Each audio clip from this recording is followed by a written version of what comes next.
a todos, mi nombre es Enrique Holgado y soy uno de los fundadores de Cepo. Desde Cepo hemos querido lanzar una serie de entrevistas llamadas En la mente del hacker para concienciar al público sobre la importancia de la formación en temas de ciberseguridad y para que de alguna forma todos seamos un poco más conscientes de los riesgos que el mundo digital tiene y cómo podemos enfrentarnos a ello. Esta serie consiste en 10 entrevistas con 10 expertos que nos contarán alguna experiencia personal sobre un ciberataque y cómo se resolvió. Y lo vamos a hacer con un lenguaje cercano y sencillo, sin términos técnicos, para que todos los que estamos al otro lado podamos entender. Hoy tenemos con nosotros a Manuel Huertas. Manuel Huertas es CEO de Lazarus Technology desde hace 20 años y donde además es responsable del Laboratorio de Tecnología Forense. También he visto en su perfil de LinkedIn que es profesor honorífico de la Cátedra Cibernética de la UNESCO y que da clases en diferentes universidades. Manuel, cuéntanos tu recorrido profesional para que nuestro público pueda conocerte un poco mejor. Bueno, lo primero, daros la bienvenida a todos los que vayan a ver esta entrevista. Bueno, pues agradecerles el interés en este tema, que evidentemente pues a nosotros es una cosa que, aparte, no es solo que sea nuestro medio de vida, sino que es una cosa que no nos deja de gustar. Tiene la parte apasionante y, bueno, pues mientras la mantengamos viva, supongo que lo seguiremos haciendo bien, ¿no? Entonces, bueno, pues por intentar resumir un poco cuál es la trayectoria profesional, bueno...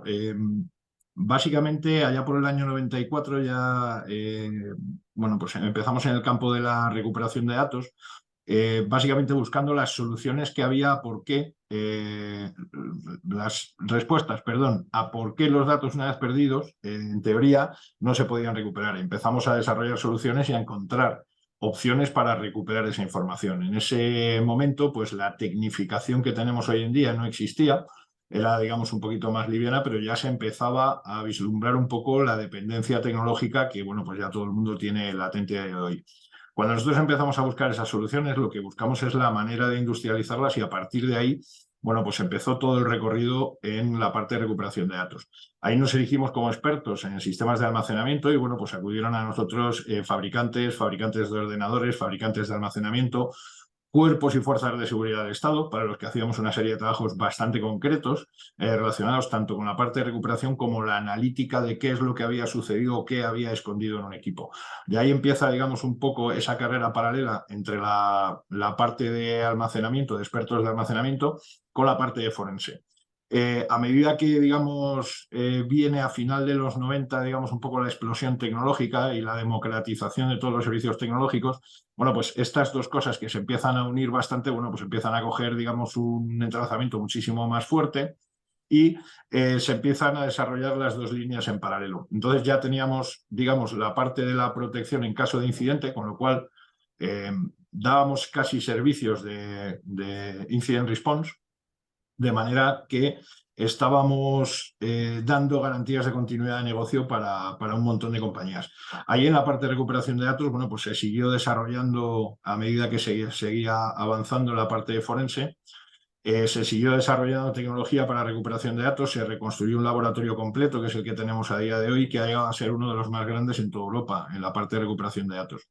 Entonces, toda esta trayectoria, básicamente que está ligada a la disponibilidad de la información, pues evidentemente con la evolución de los nuevos panoramas, la implantación masiva de Internet en todas partes del mundo, bueno, pues da pie a otra serie de cuestiones, que es el ciberriesgo, que está tan en boga y creo que es uno de los ejes principales de esta entrevista, en la que ya estamos securizando toda la vida completa de los datos. Prevenimos que los datos no se pierdan, en caso de que se hayan perdido, cómo recuperarlos, y en caso de que se tenga que analizar qué ha pasado con la información, está la parte de informática forense, con la cual, con esas tres partes, digamos que tenemos un ecosistema completo de la parte de ciberriesgo. Y bueno, pues la trayectoria profesional nos lleva hoy a, bueno, pues a estar presentes en Italia, España, Portugal y toda Latinoamérica.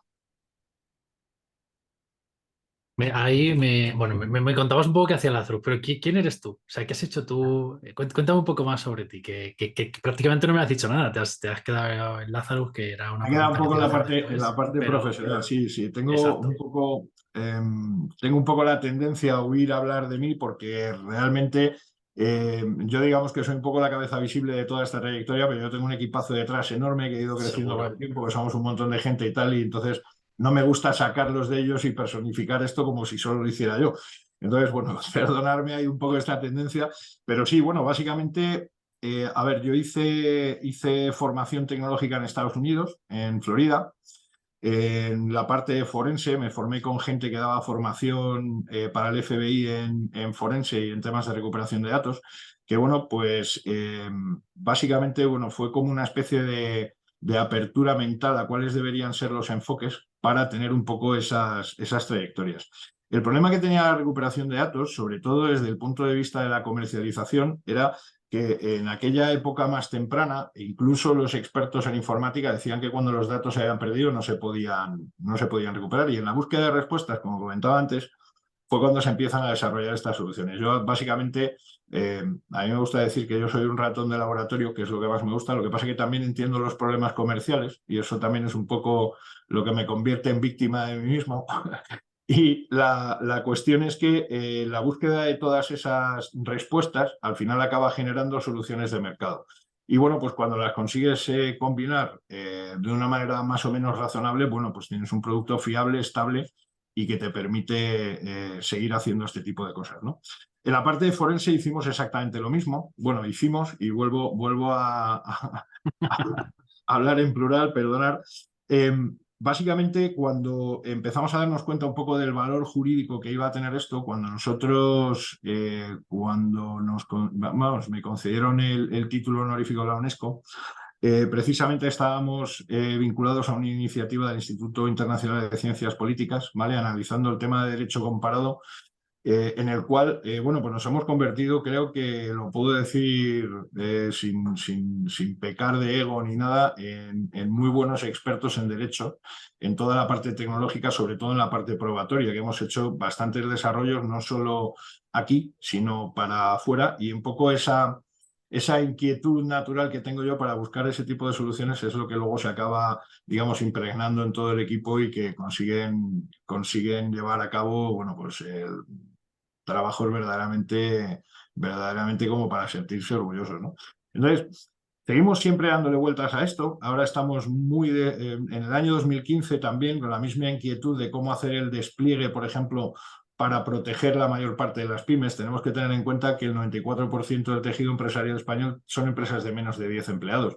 Entonces dices, no puedes pretender que tenga ni siquiera en muchas de ellas un informático interno. No te hablo ya de un experto de seguridad, un experto en recuperación de datos, de un experto en forense, pues son perfiles en los que está declarado abiertamente que faltan 12.000 profesionales en España. Los que hay es un auténtico bombardeo, es un intento de secuestro continuo. Cuando no son las Big Four, son las telcos o si no la banca, y están todo el rato atacándote el personal que por eso es muy importante también tener buena conexión con el equipo y conseguir eso. Bueno, pues yo creo que al final parte un poco de esa mentalidad, que parte un poco de la cabezonería que tengo, que no la oculto, pero bueno, bien trasladada, yo creo que se convierte en un valor de todo el equipo. Ahí a ese sentido, bueno, pues continuamos ahora mismo desarrollando un montón de proyectos nuevos para la parte de ciberriesgo, especialmente ahora en la parte de líneas personales, que parece que mercantilmente empieza a coger mucha carrerilla, aunque empezó toda la parte de empresas y parece que bueno, la parte del usuario particular está, digamos, adelantando en interés a la parte de empresas, aunque siempre hay que tener en cuenta que son, digamos, las más afectadas por los ciberataques, porque el rédito económico para los cibercriminales, digamos que está mucho más concentrado y es, digamos, un botín un poco más grande en la parte de empresas que en la parte de particulares, pero los datos que tenemos de fraude, ataques y demás, bueno, pues se ha convertido en un dato verdaderamente endémico, ¿no? Entonces, de ahí que el creciente interés de la parte de líneas personales o de particulares, bueno, pues nos obligue a estar, bueno, a seguir desarrollando muchas de las cosas que ya teníamos. ¿Y qué es lo que te ha traído qué es lo que te ha traído a este podcast a compartir con nosotros tus conocimientos? Entiendo por lo que hablábamos antes, ¿no? De empezar la entrevista, es ese amor por la docencia. Nos contabas que que dabas clases en diferentes universidades. Cuéntanos un poco más. ¿Por qué estás aquí? Bueno, estoy aquí porque creo que primero la iniciativa hay que daros la enhorabuena, porque creo que iniciativas como esta, desde luego hay que intentar apoyarlas en la medida de lo posible y siempre que nos deje la agenda, que no tenemos una agenda sencilla, pero yo creo que son iniciativas muy buenas porque La tecnología, como comentábamos antes, tiene una masificación, una implantación y una dependencia verdaderamente alta, pero muy poca gente sabe cómo funciona por debajo y qué riesgos puede conllevar. Realmente, cuando ya tenemos un nivel de tecnificación como el que tenemos ahora, el hecho de que a alguien digitalmente lo puedas, digamos, borrar del mapa, ¿vale? Lo deja prácticamente en una inexistencia visible. Seguimos teniendo el entorno cercano, las relaciones humanas, pero un porcentaje altísimo y cada vez crece más se basa en las relaciones tecnológicas, vía redes sociales, correos electrónicos, etc., etc., etc., ¿no? Entonces, saber qué riesgos hay, cómo se pueden prevenir y inculcarle a la gente, o sea, hacer esta labor divulgativa, explicando a la sociedad de qué manera interpretar y poder ver los riesgos, es una cuestión que hay que apoyar y nosotros, bueno, pues creemos que todas las iniciativas en este sentido tienen que ser apoyadas y evidentemente la vuestra no es menos. Bueno, pues vamos a aprovechar todo ese conocimiento que has adquirido en esos casi 30 años de experiencia, como decías, recuperando datos y haciendo toda esa parte forense. Cuéntanos si has encontrado, bueno, entiendo que te has encontrado con todo tipo de ataques, cuéntanos si has encontrado algún tipo de patrón que nos puedas contar en esos ataques.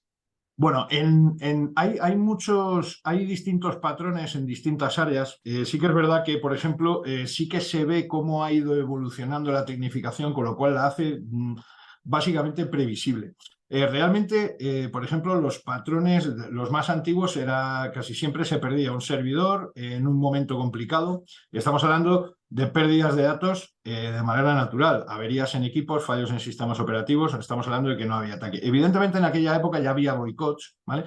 El insider es una cuestión que creo que merece casi un capítulo aparte, porque siempre pensamos que el malo está fuera y no es verdad, ¿vale? Y nosotros aquí pues tenemos la suerte de ver muchos cientos de casos al año en los que vemos que el malo está dentro. Entonces, los patrones originales estaban basados casi siempre en algún tipo de error por el camino, porque se establecían sistemas de backup, sobre todo en empresas de determinada envergadura, se establecían sistemas de backup que no se probaban. Cuando había un fallo y trataban de restaurar, el problema que tenían es que a lo mejor el backup se había hecho con un usuario que no tenía permiso de acceso a todas las partes de la base de datos y solo copiaba la parte a la que tenía acceso ese usuario. Con lo cual estaban erróneamente planificados, porque no se hacían los planes de resiliencia y de test de puesta en marcha, los famosos Business Recovery Programs que se hacen hoy en día, que quieras que no, eso, debido al entorno de los ciberataques, la gente ha sido mucho más consciente de eso y sabe que tiene que probar ese tipo de planes. Entonces, ese patrón en el que traían el servidor de la compañía y resulta que el backup estaba a lo mejor dentro del servidor de la compañía o no se había probado, era un patrón bastante estándar. Lamentablemente, bueno, pues era un patrón que se repetía muchas veces. Luego, a medida que ha ido evolucionando, sí que es verdad que lo que son patrones o procesos de recuperación de datos, sí que es verdad que han ido variando. Cada vez se tira más de cloud, se tiene bastante más resiliencia, los dispositivos cada vez son más robustos o la expansión de la conciencia en la parte de backup ha crecido mucho y ha evitado la necesidad de recuperaciones de datos en un porcentaje bastante alto. Sí que es verdad que toda la migración se ha visto principalmente a dispositivos cada vez más móviles y que las necesidades de recuperación de datos están mucho más ligadas al tema del reversing de ciberataques que ya a las pérdidas de datos de por sí. Sí que es verdad que ahora mismo, a nivel particular, por ejemplo, o a nivel de volumen, si lo queremos ver así, el absoluto rey de solicitudes en la parte de recuperación de datos es sin ninguna duda el teléfono móvil hoy en día. Estamos pues del entorno de 6.000-7.000 anuales, es una pasada. Y metidos un poco más en la parte forense, por comentar patrones, muchos de los patrones que han, por ejemplo, en la parte mercantil o hablando de entornos pymes, son casi siempre temas de competencia desleal o de boicots internos. En el momento que tenemos un empleado descontento o que cree que lo puede hacer mejor, directamente coge proveedores, clientes y tal, se dedica a hacer lo mismo, pero más barato, ¿vale? O en algunos casos, con un nivel de deslealtad como para estar trabajando dentro de la misma empresa y llevando una empresa en paralelo. Claro, así salen todos empresarios del año. Y dices, no, oye, sal fuera, parte de cero, no te lleves nada de ningún sitio y construyetelo tú. Luego, es muy curioso el carácter emprendedor español, que por supuesto existe, pero bueno, habría que ver también, digamos, estos, digamos, matices un poco más feos de este carácter emprendedor español, que bueno, pues evidentemente el adjetivo dejo a cada uno de los oyentes que lo ponga. Y en la parte ya de afecciones directas, bueno, ahí empezamos porque todo este tipo de cosas se pueden hacer porque no hay medidas de seguridad suficiente dentro de las empresas, sobre todo en entornos pymes y algunos no tan pymes, en los que la información básicamente circula de una manera prácticamente libre por dentro de la compañía, con lo cual acceder a una cosa, a la otra y tal, es como relativamente sencillo. Entonces, básicamente es como ponerle el caramelo al niño y evidentemente pues va a acabar yendo ahí. Si tienes algún empleado que tenga un poco esta tendencia, la primera que pueda, desde luego lo va a hacer. Este tipo de cosas ya digo, pues que son el 60 o el 70% de la parte forense en entornos mercantiles. Y luego, bueno, pues a partir de aquí, ya entrando ya en entornos ciber con atacante externo puro, pues los patrones sí que es verdad que van variando. Además, van variando acorde a cómo son las ventanas de oportunidad empresarial o de negocio ahora mismo. Antiguamente, pues por ejemplo, por poner una analogía curiosa, el disco de vinilo duró muchísimos años, muchísimas décadas, ¿vale? El compact disc ya duró unas cuantas menos. Las cintas de VHS, o sea, todo este tipo de tecnologías que han ido quedando en la obsolescencia, han ido entrando en el entorno digital. Bueno, pues con la parte de los ciberataques sí que es verdad que ha habido una curva, una evolución y una expansión brutal durante la pandemia en 2020. Incrementaron muchísimo los ataques, pero la tendencia, por ejemplo, que dábamos en una conferencia que dábamos hace poco hablando de los impactos de los riesgos, vemos cómo el ransomware, que era el líder absoluto de los problemas y de los incidentes, ha pasado a ser la cuarta parte de lo que es hoy en día el BEC, que es el Business Email Compromise. Este tipo de ataque en el que se te cuelan en el correo, te cambian los datos de banco de una factura de un proveedor y el dinero, cuando te quieres dar cuenta, está desaparecido hace 15 días, ¿no? Pues para que os hagáis a la idea, a día de hoy, este problema del Business Email Compromise cuadruplica a los ataques de ransomware. ¿Qué quiere decir esto? Pues que en el patrón en el que antes la desprotección hacía que fuese, digamos, un negocio muy floreciente para los cibercriminales, las compañías ya se han dado cuenta de cómo ir manteniendo unos niveles en los que en caso de sufrir un ataque se puedan rearmar sin pagar ningún tipo de rescate, y los propios cibercriminales se han dado cuenta de que ahora ya, en vez de intentar extorsionar para que las compañías te paguen, se van directamente a buscar el dinero. Ajá. Has hablado de dos conceptos súper interesantes y que todavía no habíamos hablado en esta serie de entrevistas, en este podcast. Uno de ellos es el insider y otro de ellos es el business email compromise. ¿Nos podrías dar de manera, bueno, si quieres rápida y sin ningún tipo de información adicional, algún caso concreto que hayas vivido aquí en España sobre estos dos tipos de ataques? Sin dar muchos datos, lo que sí que puedo daros, por ejemplo, son referencias que todo el mundo conoce. Lo que pasa es que a lo mejor no las tiene catalogadas como tal. Venga. ¿Sabéis el caso de Falciani, que era un informático de la banca suiza? Bueno, pues en un momento dado le entró un ataque de moralidad muy parecido al del otro caso, que es el de Snowden. Le entra un ataque de moralidad y dice, oye, vamos a sacar la lista de toda la gente que tiene dinero escondido en la banca suiza. Y él la publica. Evidentemente, pues está buscado en todas partes. El tío, básicamente, un poco por un tema moral, en este caso, que es una de las motivaciones de los insiders, tienes el tema moral o el tema económico. Directamente, bueno, no sé si esto le habrá rentado mucho fuera o no, pero desde luego problemas sabemos que le ha generado muchos y no pequeños. Y en el caso de Snowden es una cosa muy parecida. Es un analista que estaba desarrollando software teóricamente para un tema de control y de defensa de su nación, y cuando se da cuenta de que se estaba utilizando indiscriminadamente dentro, pues decide publicar un montón de cosas. Evidentemente, pues de alguna manera, bueno, yo creo que casi prácticamente desde cualquier punto que lo quieras mirar, se han arruinado los dos la vida por un tema moral, ¿vale?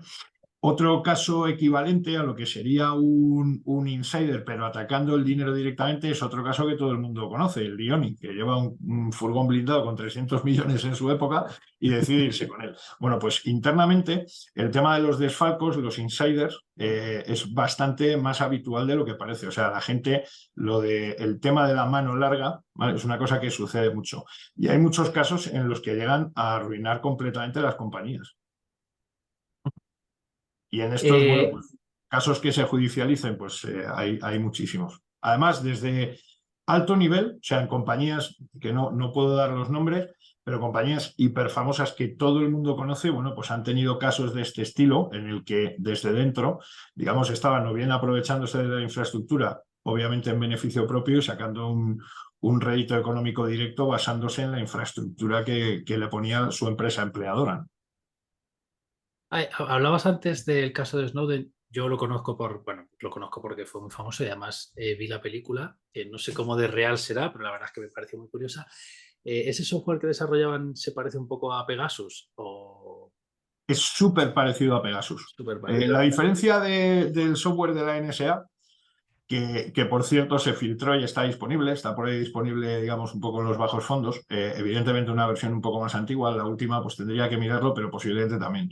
Igual que se han conseguido muestras de Pegasus, la diferencia está en que Estados Unidos lo utilizaba de manera interna, financiado por el gobierno para protección del gobierno y vigilancia, bueno, pues indiscriminada. Y NSO, que es la empresa israelí que fabrica Pegasus, es una herramienta comercial, ¿vale? La cuestión es que, digamos, el tipo de amparo que busca la compañía israelí es que esto solo se lo da a gobiernos para su propia defensa. Bueno, pues en investigaciones cuando se destaparon este tipo de casos aquí, en investigaciones que hemos hecho nosotros, hemos detectado empresas comerciales privadas haciendo de enlaces comerciales y disponiendo de este tipo de herramientas en varios países del mundo, con lo cual no es tan moralista como Ya. ser una herramienta defensiva para un Eh, gobierno. con- y al hilo de esto, te hago una doble pregunta si quieres, porque entiendo que esto de Pegasus llega a tu dispositivo móvil, ¿no? Porque es una aplicación que se instala ahí por detrás en tu dispositivo móvil, pero has tenido que ser víctima de alguna manera de algún ataque de ransomware, phishing.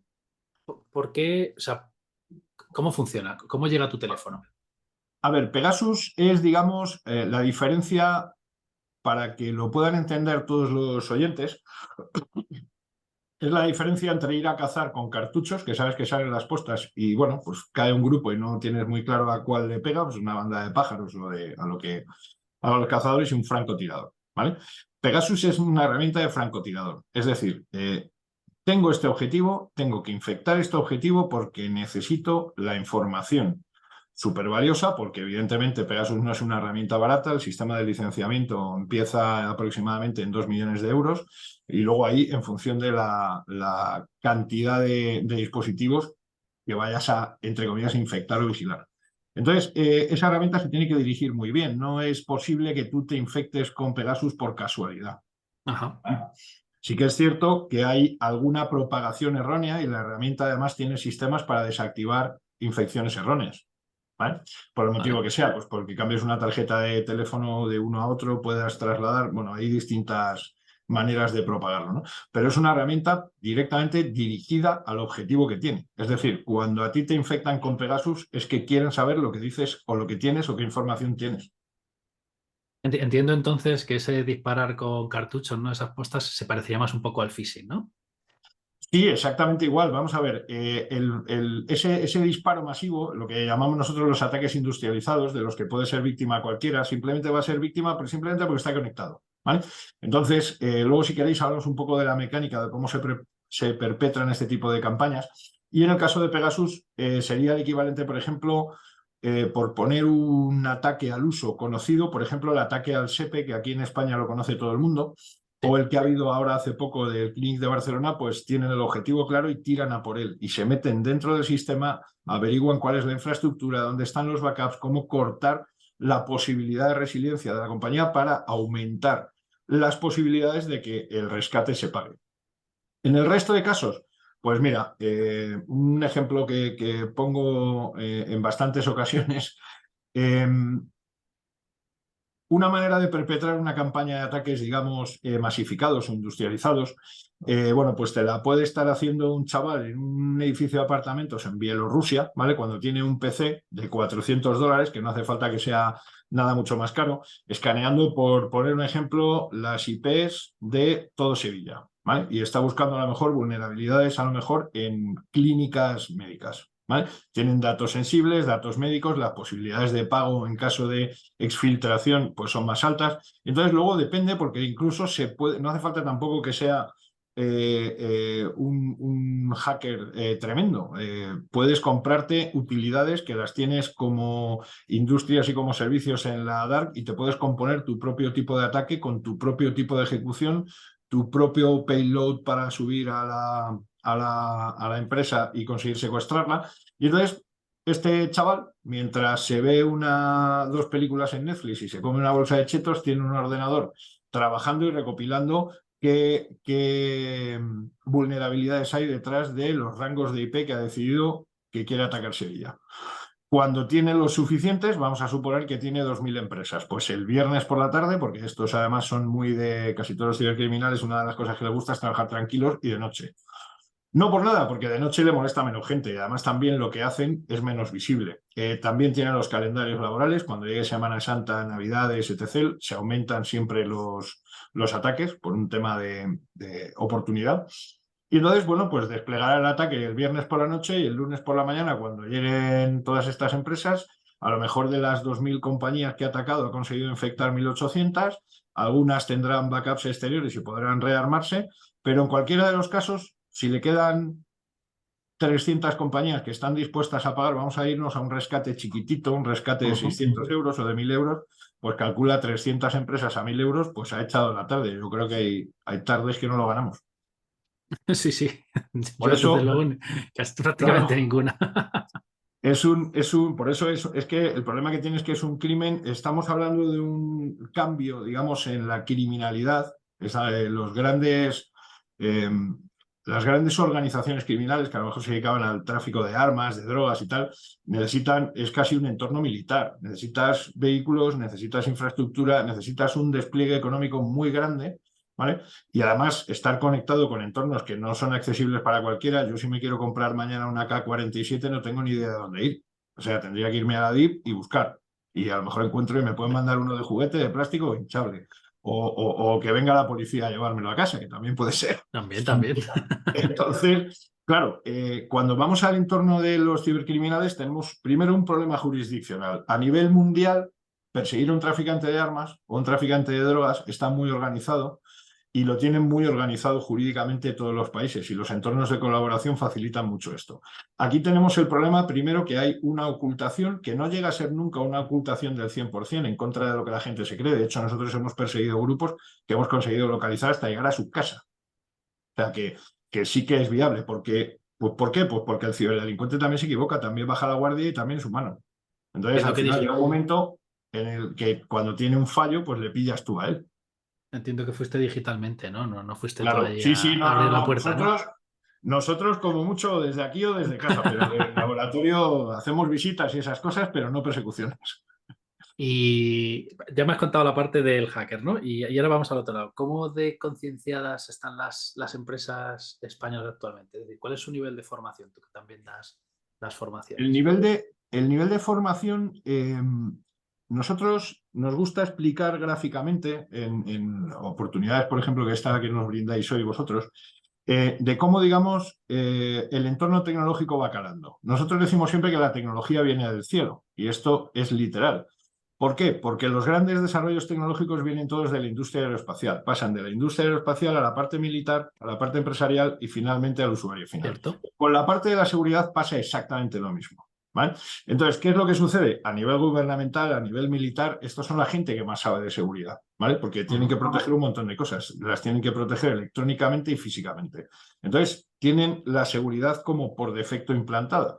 Cuando luego ya los entornos empresariales empiezan a ver acosados, incluso grandes corporaciones son acosadas por dentro de lo que se denomina en la parte de seguridad los actores Estado-Nación, que hay que ver también quién es el actor y cómo se define. Pues, por ejemplo, el ataque del gasoducto de Colonial en el sur de Texas, pues se sospecha también que aunque haya un grupo cibercriminal conocido, posiblemente tenga un gobierno detrás. ¿Vale? El famoso grupo que lleva nuestro nombre, nosotros podemos dar fe de que lo tenemos registrado hace mucho antes que ellos, que es el grupo de Corea del Norte, que también se llama Lazarus, pues al final lo que enmascara son acciones políticas del gobierno norcoreano, ¿no? Entonces, eh, cuando todo esto, digamos, que se va masificando, va sucediendo cada vez más, Y al igual que la tecnología se implanta hacia abajo, la ciberseguridad se está implantando de la misma manera. ¿Qué es lo que sucede? Que ahora mismo cada vez la gente es más consciente de esto, pero sí que es cierto que falta un nivel de formación altísimo. Sí que hay interés, afortunadamente hay más interés, la gente intenta, bueno, pues en la medida de sus posibilidades, formarse cada vez más, intentar conocer más cuáles son este tipo de amenazas, pero exceptuando, digamos, las empresas más grandes que incluso tienen departamentos de personal específicamente dedicados a esto, y que hay que tener en cuenta que manejan a lo mejor muchos miles de empleados y están continuamente haciendo programas para concienciar a los empleados en los que les ponen trampas ellos mismos para ver quién pica. Y estamos hablando a lo mejor de una compañía que pueda tener 15.000 empleados y tiene unos ratios de lo que llamamos nosotros de clicking en una campaña de este estilo que están entre el 2,5 y el 5%. Imagínate la cantidad numérica de usuarios que, equivocándose o engañados por el contenido del propio correo, acaban haciendo clic donde no deben. Entonces, claro, ¿qué es lo que pasa? Que la seguridad se tiene que concebir como procesos, herramientas, capas. Entonces, a ti te pueden infectar un equipo, pero si no se propaga, la pérdida está contenida, ¿vale? El tema está en que si a nivel de seguridad, por ejemplo, el caso famoso de WannaCry no estaban implementados los parches que permitían que una vez infectado un equipo se propagase por las mismas redes sin ningún tipo de control, pues evidentemente ahí genera una serie de problemas. Este tipo de grandes impactos generan muchos cambios muy bruscos en la concienciación de las compañías, tanto desde el nivel de los departamentos de seguridad como en los propios usuarios. Entonces ya el usuario empieza a ser un poco más consciente de que hay que tener cero trust, es decir, cero confianza en nada. Cualquier cosa que nos parezca rara es mejor estarse quieto que arrepentirse. ¿Y cómo crees que van a evolucionar estos ataques o estos ciberataques? ¿Crees que se van a mantener igual? ¿Crees que van a cambiar de tecnología? ¿Qué es lo que viene? Sí que, como comentaba antes, sí que se nota ese cambio de tendencia.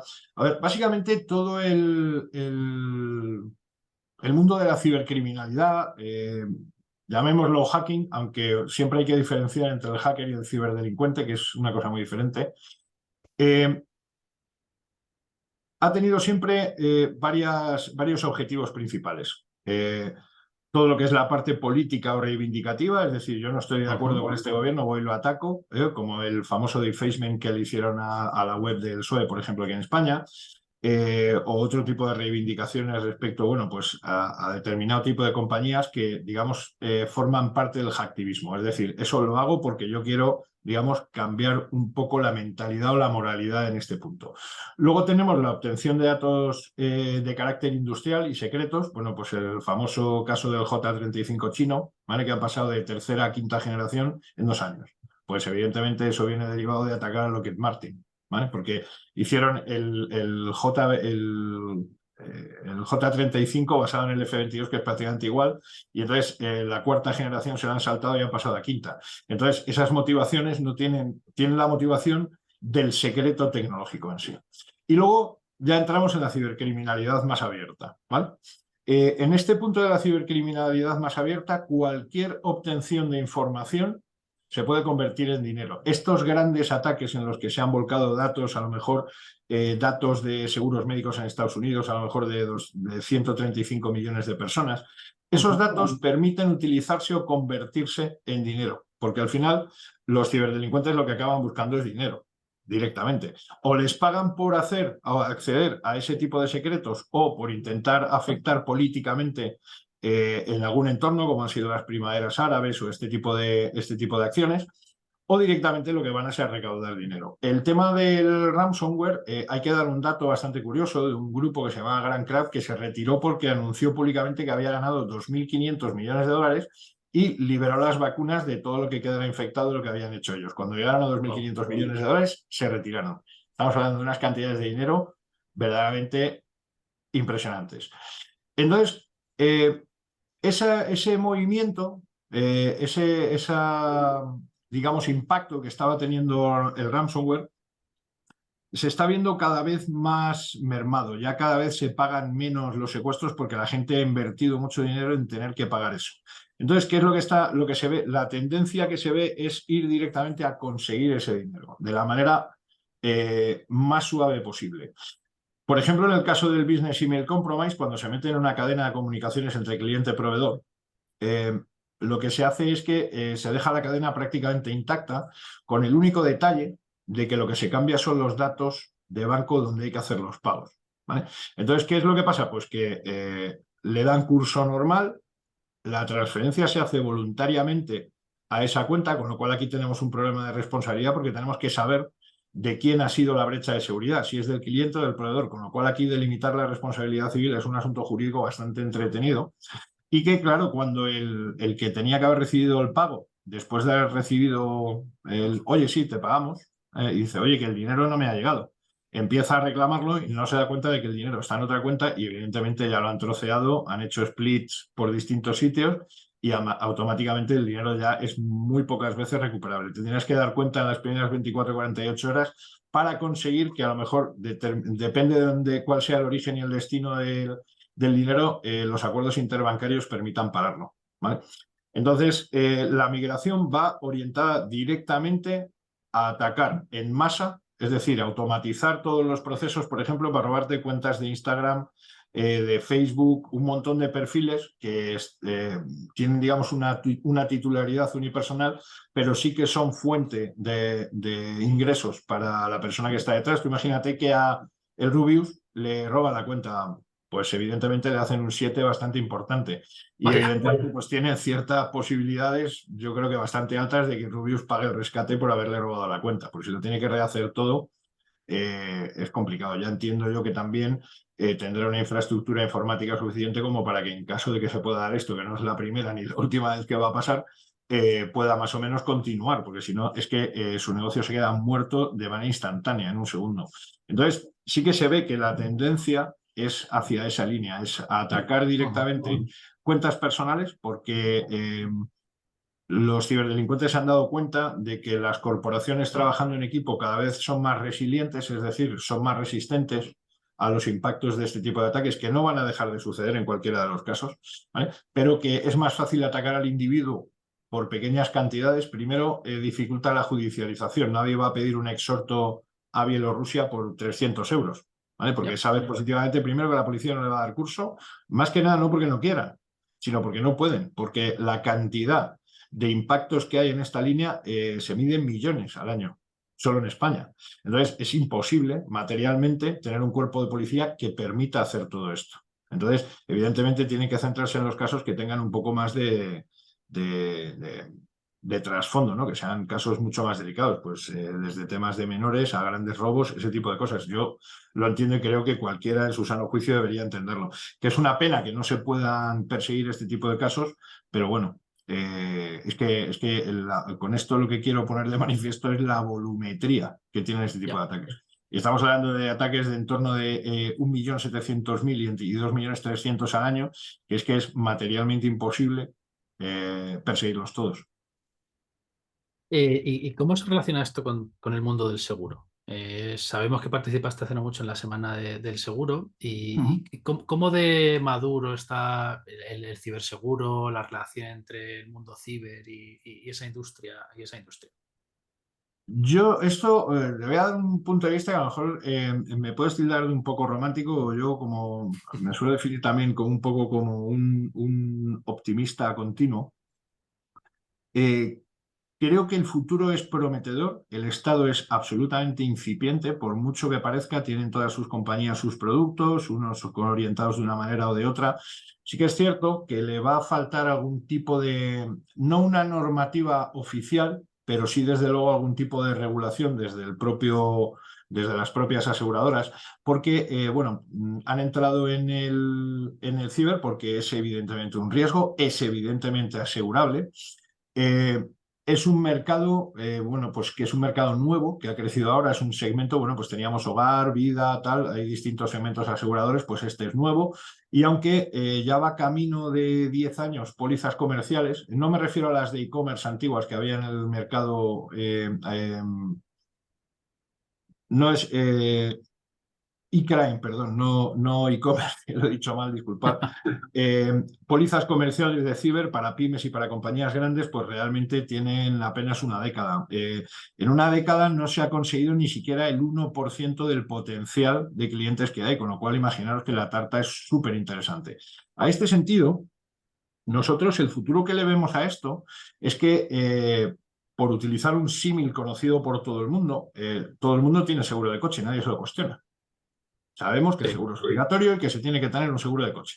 Y el seguro de coche está condicionado por ITV en vigor, carné de conducir del usuario, llevar el cinturón de seguridad, no ir bebido ni drogado, dentro de los límites de velocidad, etc, etc, etc. Bueno, pues esas normativas, esas normas que hacen que el seguro dé cobertura, es lo que se tiene que acabar implantando en el ciber. Tenemos aquí un problema, que es que cuando se hace la suscripción en el seguro dices, oye, ¿cómo estás? ¿Haces backup? Sí, sí, los hago. Claro, pero no los pruebas. ¿Vale? ¿Tienes doble factor de autenticación? Bueno, en algunos sí, en algunos no. Entonces, todo este tipo de cosas se van a convertir en el cinturón de seguridad, la ITV en vigor, llevar las ruedas bien, todo este tipo de cosas.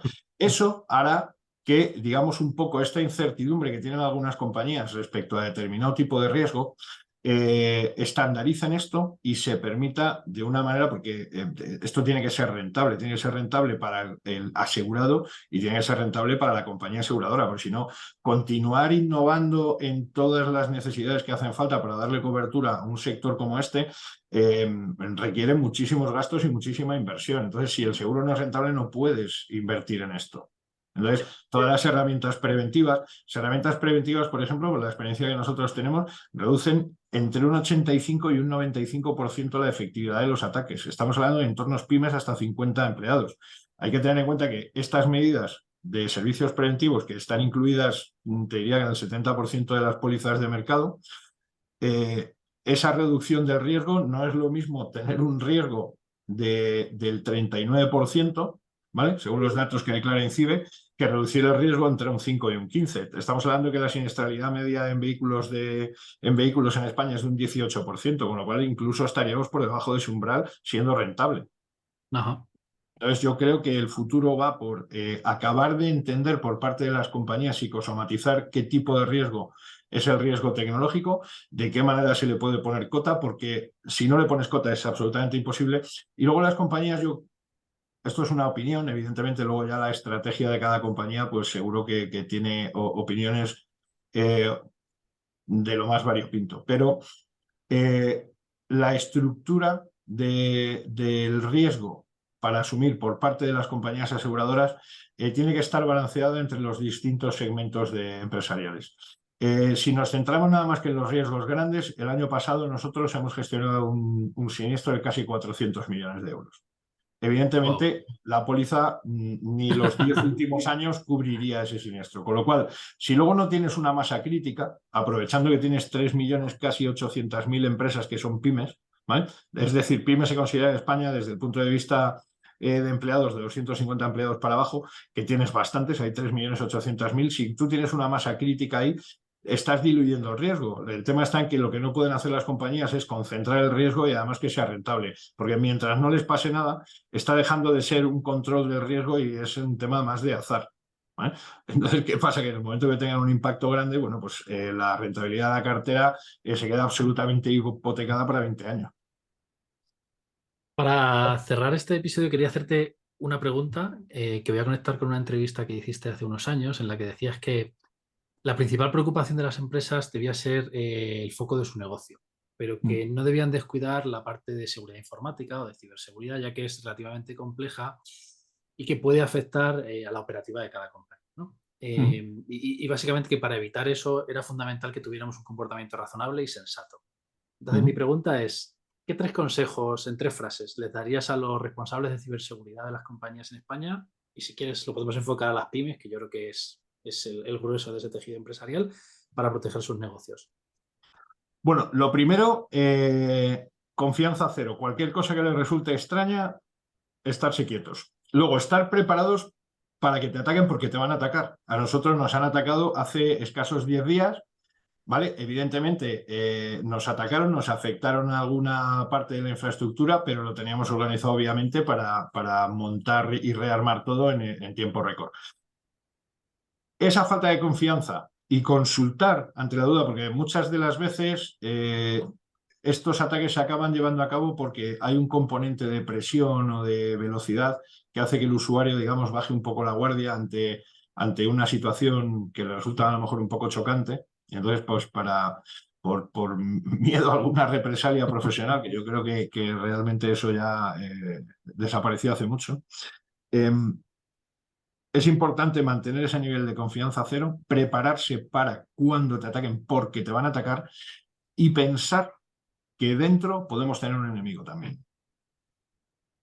Bueno, pues las anoto con las que nos dio la semana pasada Xavier, tenemos Xavier. Nada, simplemente darte las gracias por estar aquí. Me ha encantado este ratito que hemos tenido juntos. Creo que todos los que estamos, tanto al otro lado de los entrevistados, como la gente que está escuchándonos, está aprendiendo mucho con estas charlas. Y nada, espero que hayáis tomado buena nota de todo lo que nos ha contado Manuel y que apliquéis, bueno, sus consejos en el día a día, pues para protegeros a vosotros y a vuestras empresas. Muchas gracias, Manuel. Pues nada, muchas gracias a vosotros y nada, espero poder compartir en un futuro cercano más experiencias de las que vamos acumulando día a día. Te voy a hacer una última pregunta. Si tuvieras que invitar a alguien al podcast, ¿quién sería?